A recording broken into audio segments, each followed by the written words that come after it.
Over to Chris Gloninger now. You're pretty passionate about climate change, and you're always trying to educate us. You were talking recently about last year being the fourth warmest on record. We've had some pretty warm days. And that's why these steps are so critical. And if you look at the boards, 7 of the top 10 warmest years on records have happened since 2006.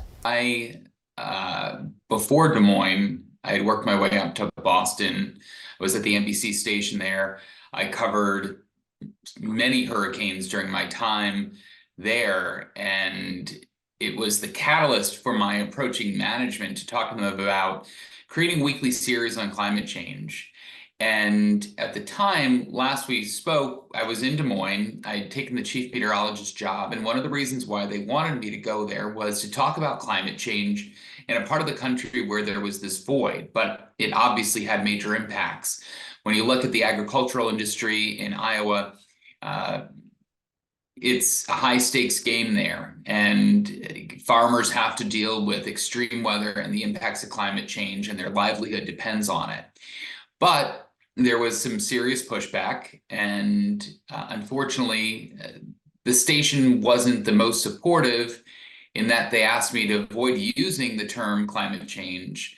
They asked me to not bring it up as much, and I'd find other terms to use instead of climate change. And this was after I received a death threat for my coverage.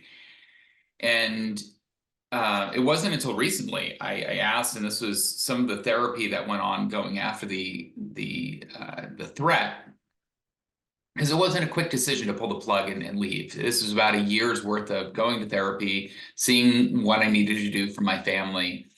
And ultimately, the decision was to leave.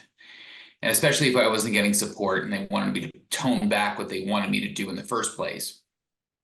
But I heard the call with police with the man that sent the death threat. And it really is a look into the mind of somebody who's a true climate denier, but also somebody that was radicalized post-2016 in the extent that they didn't think that they were doing anything wrong.